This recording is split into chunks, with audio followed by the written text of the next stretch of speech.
If you were to take a dive down to the bottom of the ocean, you'd immediately notice that the normal sharks you once saw near the surface were now anything but normal. Their bodies deform, their heads become noses, and they start to grow teeth in places where they really shouldn't be growing teeth. It's as if nature intentionally took the ocean's apex predator and instead of making it more intimidating, just made it straight up disturbing. And for some reason, in the deep ocean, weird and deformed sharks aren't a rare find, but are instead the strict baseline for any shark that wants to exist in the deep. Why are these creatures getting more and more terrifying the deeper you go? And what benefits do these sharks have by not turning into super cool chomping monsters, but instead just straight freaks?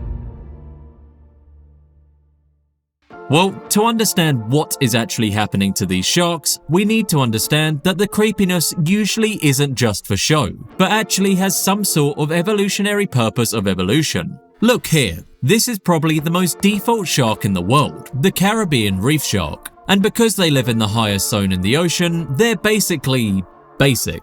They reach over 10 feet in length, which is big, and they are fast, and they do bite. But essentially nothing gets more normal than this shark. Being sleek and efficient is the only thing you need to survive at the surface. But even 200 meters beneath the surface, you can already see the creepiness phenomenon starting to affect the sharks. At the bottom of the epipelagic zone, we find the basking shark, which is... what even is this? The basking shark is massive, up to 40 feet long. Its mouth opens so wide that you could genuinely fit inside. But despite looking like it's supposed to swallow reef sharks whole, it's actually very peaceful. They're filter feeders, so they don't even hunt anything larger than plankton. Super peaceful, unless you're the plankton. Their mouths are honestly comically large if you're not weirded out by it. But why bother evolving such a large mouth if all you're going to swallow is microscopic organisms? Well, the mouth size isn't despite the tiny prey, but because of it. Plankton is everywhere in the ocean, but it's extremely dilute. A single plankton isn't worth a meal. Obviously, even hundreds of them barely make a difference. So for an animal to survive on a plankton diet, it either has to be very small or absolutely massive. Small animals don't need much energy, but for a giant like the basking shark, this becomes a lot more complicated. The basking shark needs to eat over 50 kilograms of plankton every single day to survive. But due to its size, this is simply impossible as a normal shark. So instead, they swim with their mouth open and catch everything they can. Over 2,000 liters of water enter the shark's mouth when they do this, but to keep only the plankton, it uses its gills to filter the water and trap the microscopic organisms. This phenomenon is called filter feeding gigantism, which is self-explanatory. If you filter to feed, you become a giant. Other animals, like baleen whales and manta rays, also evolved the strategy of using their gills to filter, and for this reason, they have massive mouths as well. This animal is so big that it's basically too big for anything to try and fight it. It's weird, but it's safe weird. It's giant and nothing eats it. This shark is probably the most disturbing one you'll find in the epipelagic zone, and it's honestly not even actually dangerous. But once you enter the Twilight zone, the sharks here have been completely deformed by the creepifying effect. This is the saw shark, named because its head looks like a saw. I honestly don't know who thought putting teeth on its nose instead of its mouth was a good idea. But unlike a lot of other things in nature, this shark actually works like a saw. When the saw shark finds its prey, it uses its snout to either tear it or trap it. So why evolve a saw instead of just biting like all the rest of the sharks? Well, in the Twilight Zone, everything is just dark, so the saw shark can't really rely on its eyes to hunt. So instead, it uses its nose to catch its prey. It's packed with sensory organs that can detect the tiny pulses of fish hiding in the sand, allowing the shark to find prey even when it can't see them. But finding prey is only half the problem. In the dark, actually getting a precise devious chomp is a lot harder. So once the shark finds its prey with the saw then becomes a weapon. Instead of trying to bite in the dark, the saw shark violently swings its snout from side to side, hitting or trapping prey with the teeth along its nose. Not really like an actual sawing motion, more like a kid who doesn't actually know how to use a saw. It's definitely using the saw as a weapon though. Of course, it does have teeth inside its mouth, but they're not responsible for the initial tearing of prey. But if you go all the way to the bottom of the Twilight Zone, there's another shark with a giant mouth. This is the megamouth. It's named like this because, well, its mouth is mega. Now, we just saw that in the Epipelagic Zone, the basking shark also had a giant mouth. So what's the difference between these two? Well, the basking shark does have a huge mouth, but it's also a huge animal. It can grow up to about 12 meters long, so the mouth looks big, but not ridiculously big compared to the rest of the body. Okay, well, it's still ridiculously big, but you'll get my point. The megamouth, on the other hand, is much smaller, usually around 4 to 5 meters long. Its mouth is enormous compared to the rest of its body, being over 1.3 meters wide. Just like the basking shark, the megamouth also feeds on tiny prey, specifically krill, but instead of just letting water enter its mouth, it sucks in water full of krill, and then it does the same filtering process as the basking shark.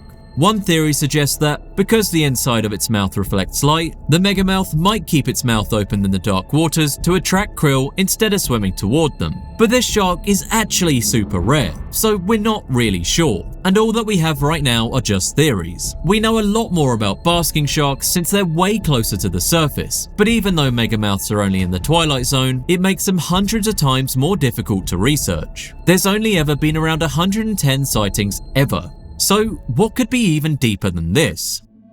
Once you get past the Twilight Zone, you'll enter the Midnight Zone, where you'll encounter this thing, the Goblin shark. It has this long nose, as you can pretty obviously tell, and pink semi-translucent skin, which already makes it look pretty nasty. But the creepy part about this shark actually isn't the nose, at least not the main one. It's the jaw. When a fish has the misfortune of getting close to a goblin shark, the shark just waits and...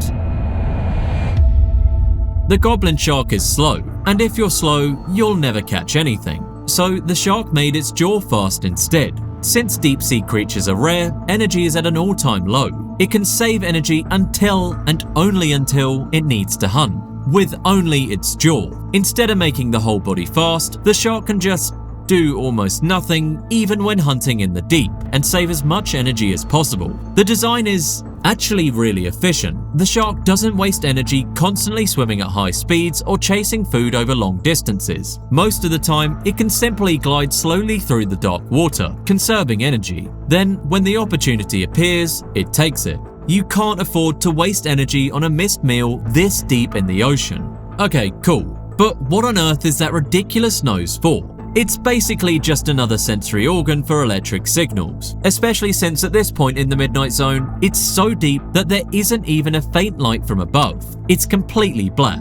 So no, they're not evil witches. And no, they didn't tell a crazy lie. At least, we're pretty sure. We don't really know their population at all, but there's very few sightings. It's actually believed that may be somewhat common, but only in the deep. These sharks don't really come to the surface at all, so a human will never see one through normal means.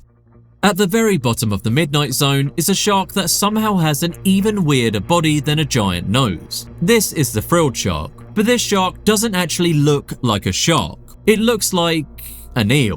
But an eel with 300 sharp teeth arranged in 25 rows. But despite having so many teeth, it actually eats something super soft, squid. Since squid are slippery, the frilled shark evolved teeth that are divided into 3 long, sharp, trident-shaped points. So when a squid touches its teeth, it's trapped. Because deep-sea squid are incredibly fast and famously slippery, the frilled shark had to evolve something different. Each of those 300 teeth is divided into 3 long, needle-like trident-shaped points. The shark floats silently in the dark abyss, and when a meal gets close enough, it lunges forward to strike like a snake.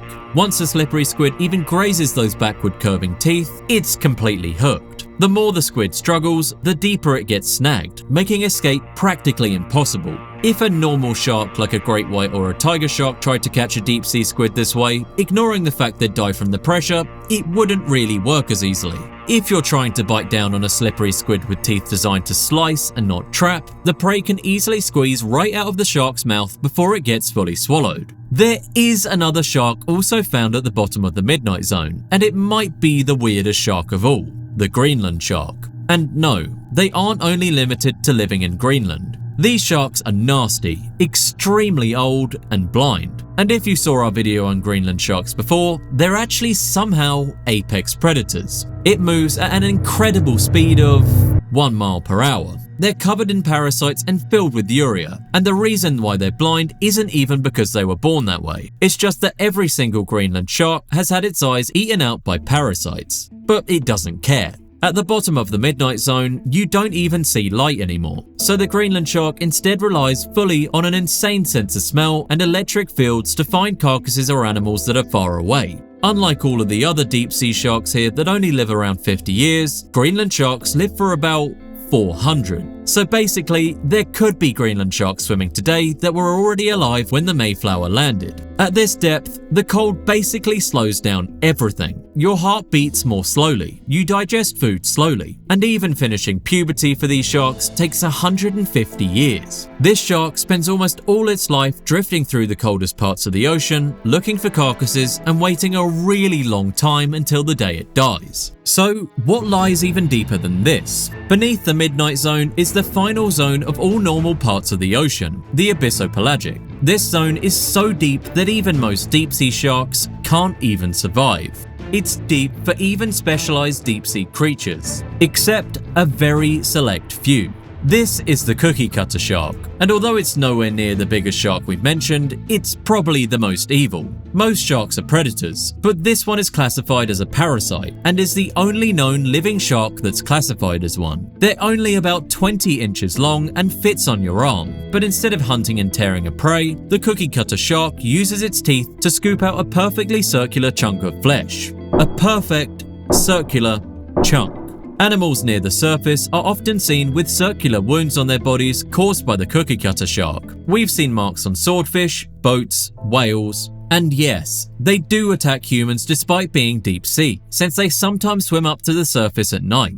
Fortunately, almost all cases happened in Hawaii, so you're actually safe. Well, unless you live in Hawaii. But why go so deep if they're still hunting at the surface? Well, during the day, the deep ocean provides a safe hiding place from larger predators, and the freezing water slows down their metabolism to help them conserve energy. Remember that these sharks aren't that large, and they will pretty easily get killed by larger and more directly violent predators. They're only found at the very top of the abyssopelagic at the deepest, and come up at nighttime. So, we've reached the bottom of the typical deep sea. What could possibly go deeper than this? Well, if you've seen any of our other videos, you'd know it's not really possible for much life to live past this. We are entering the deeper stretches of the abyss. There's no sharks left down here simply because they can't handle the force. Except for one. The deepest living shark ever recorded. A predator capable of surviving thousands of pounds per square inch of pressure. This is the Portuguese dogfish. Found deep in the ocean, this shark is one of the few sharks that can handle the deep.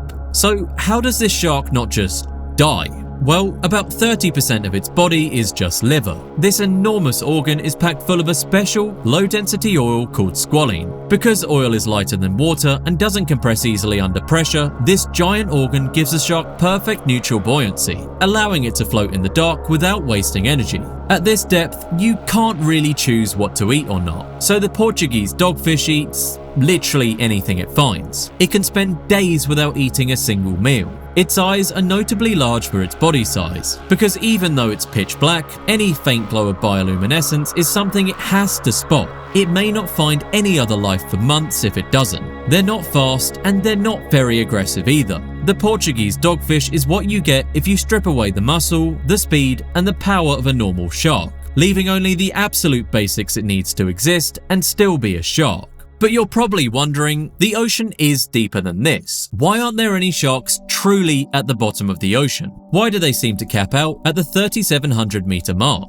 At Haddle depths, or even lower abyssal, the water pressure is so unimaginably intense that it physically crushes the proteins in the cells of an animal. So, deep-sea fish have a chemical called TMAO, which helps the cells stay stable. As depth increases, you need more TMAO, and at extreme depths, you'd need so much TMAO that it starts messing with how the body works. This is okay for other fish, but sharks have a flaw. they already start with a high amount of TMAO on their bodies, even for surface level sharks. So if a shark tried to cross into the lower abyssal or even the haddle, their bodies may survive the pressure with the TMAO level. But the TMAO would literally kill their body's function before then. Their rigid bodies are also a problem. Unlike gelatinous animals like snailfish, which survive by basically being squishy bags of water, a shark's body simply can't deform in the same way, while still being a shark. They have muscle, thick tissue, and a skeleton. Under that much pressure, their rigid bodies would just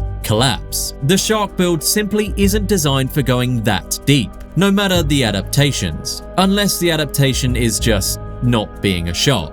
Interestingly, most of these sharks were actually found completely accidentally. Even the megamouth wasn't known until it got tangled in a US Navy sea anchor. If this is what we found by accident, there is a small chance that there are other sharks we don't know about that actually reach the lower abyssal. Something that definitely wouldn't look like a great white or a megalodon, but more like the empty squishy shell of what we can barely define as a shark.